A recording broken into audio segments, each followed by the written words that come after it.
have you written anything on page 357 yet?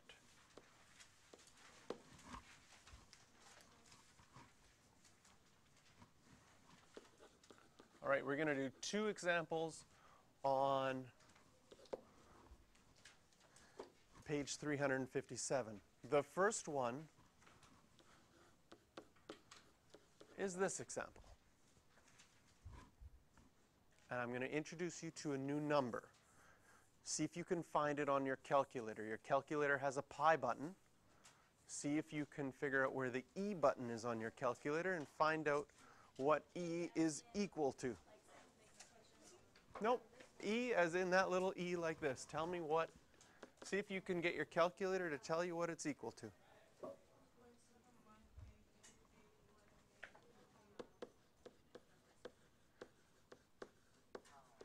Doesn't it look like it has a nice pattern? Do you see the 1828, 1828? Yeah, it stops after that. It doesn't keep going. It's nice on the calculator that it gets there, but then after that it goes crazy. Although because of that pattern, people memorize more digits of E than they memorize of pi, even though they're equally crazy numbers. Okay? They fall under a category of numbers. It's not called crazy numbers. Both E and pi are called transcendental numbers. Okay. Just a pause there. So, all we have to do to graph this, well, what do we know about exponentials? You know that they have the point 0, 1. Since E is 2.7, if I was estimating where E would be, I'd maybe pick there. And when I plug in 1 for x, I get E. Once again, you have an asymptote at y equals 0.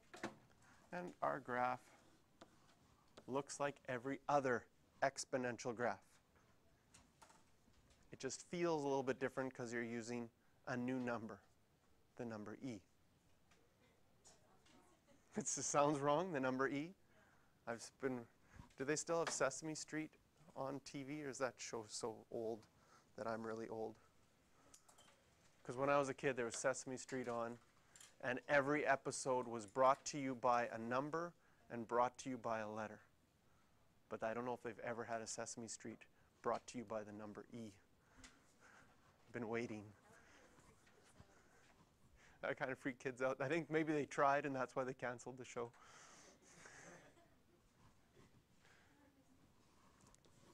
So it's pretty straightforward. And now that you know what the graph of e to the x looks like, you can do,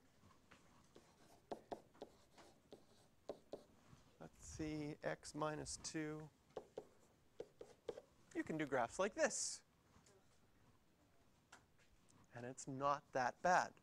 Again, you have your parent graph. So what you're going to notice is that this e and the x, those are part of our parent graph. I'm going to just change the colors here. So those won't be part of the transformations.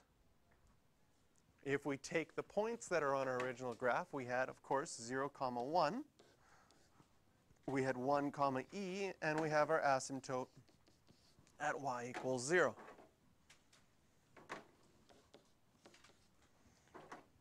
The only stretch that we have is the 3. That will multiply your y by 3.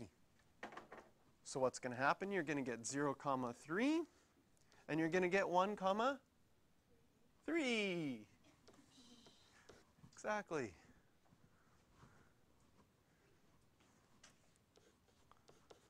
And then we need to move our function to the right 2 and up 1. So we get 2, 4 and 3, how do we do this with the 3? All we have to do is write 3 plus 1.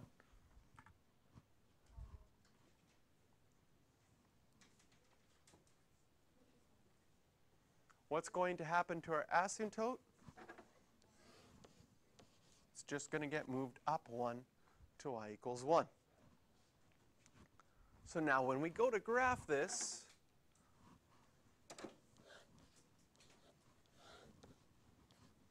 put our asymptote at y equals 1. I'm going to start by plotting the point 2, 4, because that one's easy to plot.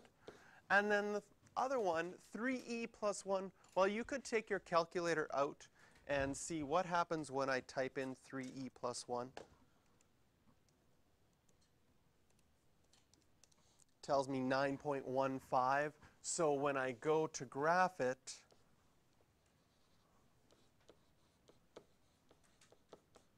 I'll just estimate it so that it's approximately 9.15.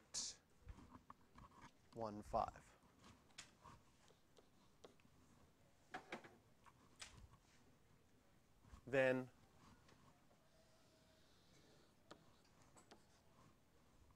it's an exponential, so it still has that general shape. And that would be how to graph y equals 3e to the x minus 2 plus 1. Yes? E is useful for calculating interest rates. For example, you guys haven't done the compound interest formula. We'll do it in this one. But when you borrow money from the bank, they charge you interest. Now, if they charged you interest just once a year, then at the end of the year you would get a bill for how much the interest is. So if it was 10% interest and you borrowed $1,000, then 10% of 1,000 is $100. At the end of the year, they'd charge you $100. Okay? Now, what happens is the banks say, well, we don't want to wait till the end of the year to charge you interest, so we're going to charge you interest each month. But they're not charging you, they'll still tell you 10% interest for the whole year. So you'd still pay $100 for the whole year, but at the end of the month, they would say, well, now you owe 1/12 of that. So that would be $8.33. And they would add that on, so now you owe them $1,008.33 at the end of 1 month. Then at the end of the next month, they would say, well, you're going to owe us another $8.33, plus you have to pay interest on the $8.33 that is on there as well. So it slowly increases. If you would keep doing that, now that's every month, so at the end of the year it's going to be a little bit more than if it were just done once a year. If they decided to do it every day, it would be even more. If they decided to do it every second, it would be even more. If they decided every millisecond, it would be even more. And if they decided just to do it all the time, like they're always charging you a tiny bit of interest and then making money on that and making money on that, the number E appears in the formula. The compound interest formula changes to have the number E. So there's one area where the application of E comes up. In calculus, when you study calculus next year, calculus is the study of tangents. So if you pick any point and draw a tangent line,